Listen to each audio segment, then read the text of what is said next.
Welcome to my channel, Sacred Intuition, and today we're gonna get a message and technically just asking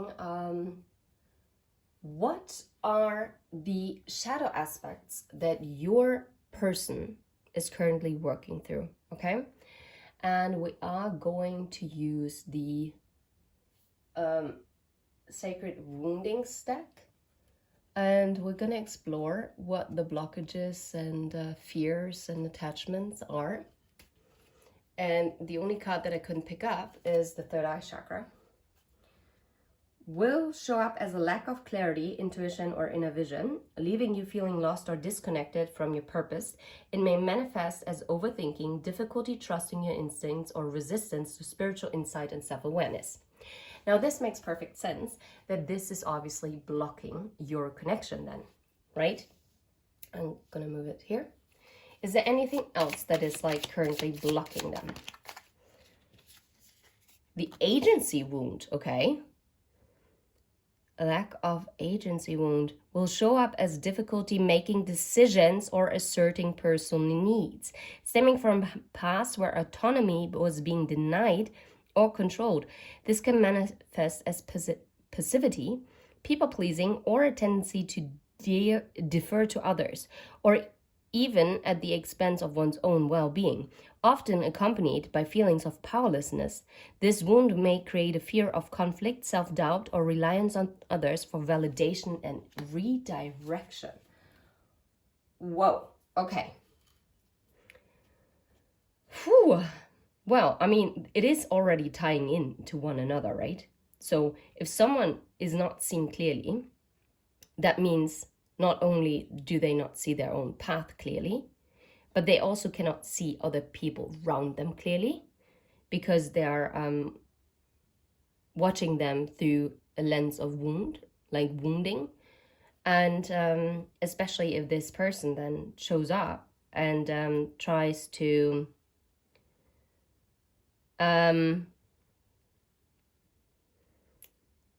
trying to basically being passive because they are too afraid to actually take accountability. Okay.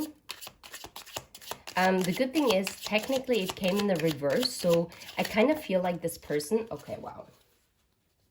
This person is actually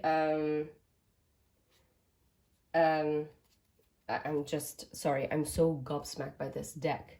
So just that you also see it, fear of being perceived. Okay, anyway, what I wanted to say, I'm gonna take it in the reverse now. I do feel like they are starting to learn how to heal their people-pleasing tendencies, yet there is still a blockage when it comes to their third eye. So that means that they might not actually see everything clearly yet. Okay, what came out is issues coming from imposter syndrome, right? And again, it's about self-doubt and a feeling of inadequacy.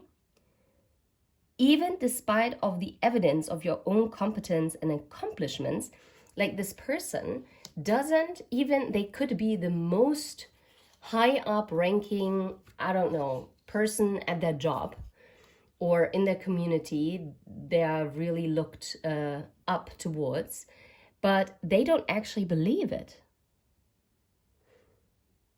Like they always fear that someone is going to find out that they're actually not that great, which is nonsense, right? Yeah, no way. So true. The hypervigilance wound. Well, will show up as constantly scanning your environment for danger. Yeah, because obviously if you feel like you're an imposter and that people are going to find out, oh my God, I'm not that great. Of course, you're going to scan your surroundings, be like, oh my God, is someone finding out? maybe they're finding out I'm not that great. Oh, maybe I don't deserve actually the job position, right? Like maybe people shouldn't be listening to me. Wow. Over-analyzing every situation and feeling like you can never fully relax. You may struggle with sleep, peace of mind, and a persistent sense of needing to be on alert. Even in safe spaces, this wound often stems from past trauma or survival mode, blocking inner calm, trust in others, and the ability to feel truly safe. I would not be surprised if your sleeping patterns have been off. You're mirroring, okay? And the fear of the future. Wow. Will show up as anxiety, overthinking. Like, we definitely have an overthinker here, okay? Someone who overanalyzes and doesn't have a very high opinion of themselves due to past trauma, right?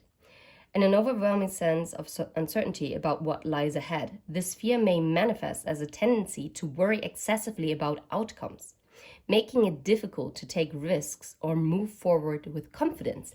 Again, right? Tying also in with the imposter syndrome and this hypervigilance wound. Whew. So now I'm kind of intrigued to read what the fear of being perceived is. Will show up as anxiety or discomfort around how others view you, often rooted in past experiences of being misunderstood and criticized. And this is, I think, where like this imposter syndrome actually took its root, right? Very, very intriguing. I'm not gonna lie. I love this deck so much. Anyway. It may manifest as a self-consciousness, avoiding attention, or altering your behavior to fit in, urging you to embrace your true self and release the need for external validation. Okay, so what is basically blocking your connection, I can tell you right away, is that if your person might have told you, yeah, you're not really my type, or yeah, we're too different, or even if they didn't even verbalize it, you kind of felt like as if you didn't fit in. It is because you don't, but not because you are not a person that is going to fit in their life, but they don't see themselves clearly. This is why they cannot present themselves clearly, right? Maybe when it comes to their job, they feel more confident, right? But I feel like in interpersonal relationships, this person is very insecure. So if you are a person who is quite authentic, right? You go for what you want, and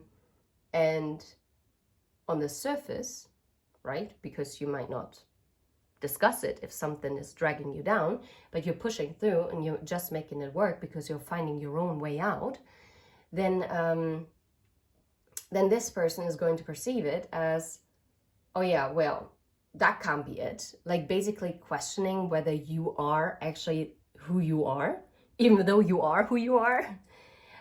Because I also feel like this person, because they have all these woundings and all these blockages, and I'm not saying this to put them down at all. No, this is to actually understand. And maybe you also, from the things that I read out to you, you might have been like, oh, that felt uncomfortable. Why did it feel uncomfortable for you? Because maybe you realized, oh, Christ, I actually healed that wound. I had that wound before.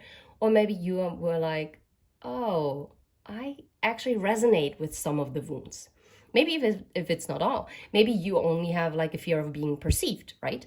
Or maybe, maybe you are being hypervigilant because you might have experienced very toxic relationships that made you really tread carefully around other people because you're like, when is the shoes going to drop, right? I don't know, right? Okay, let's see. What else can we get? What else does your person want you to know? I wonder which deck to use. You know what? We're going to bring in some light here. Yeah. Now that's too playful. That card. But that's funny. The only, again, a card. This person is healing. And this is why I kind of feel like I am meant to use this deck, because that is also what happened with the Sacred Woundings deck. Okay, your person is definitely healing. I wouldn't be surprised if you haven't heard from them. Yeah, look, double confirmation. They're definitely trying to balance something out, right? They're trying to get the clarity. They are trying to kind of fill their own cup. and they are trying to kind of find the peace within themselves. Yeah. And I guess they're also contemplating walking away from what was and walking towards the Two of Cups, which is basically like also represented in the Temperance card, right? Okay, let's see. What else should we know about the person on your mind, in your heart, in your soul? Oh, wow. Oh, wow. Okay, that's powerful energy that's coming through. 6 of Wands, Judgment, and the World. So this person really does want to come out victorious. This person wants to step out of the shadows because they heard the calling. I wouldn't be surprised if they actually received certain signs and messages from their own spirit team to end something. And I love that in this World card, you see 2 birds.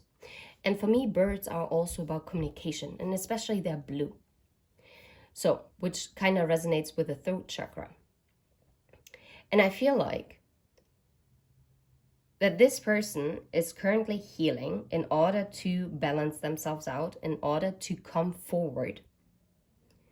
Because they know that this is meant to be.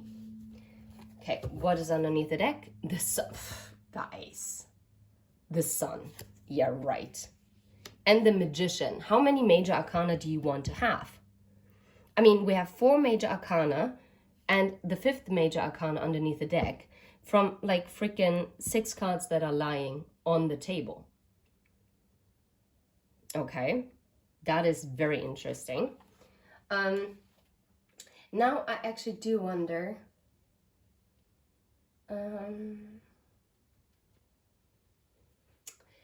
what spirit animal is actually guiding your person at this time?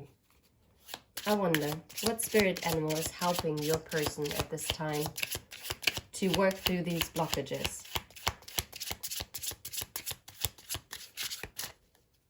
Maybe none. Oh, maybe 2.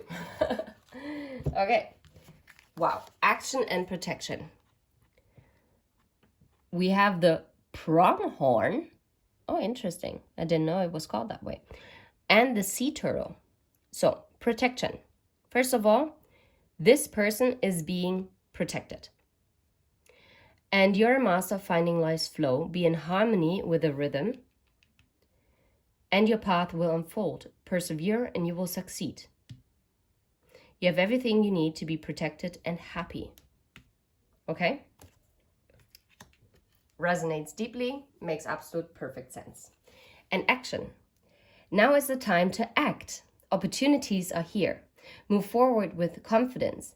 Your talents will always help you land on the pinnacle. Your quick wit and keen senses will lead you to success.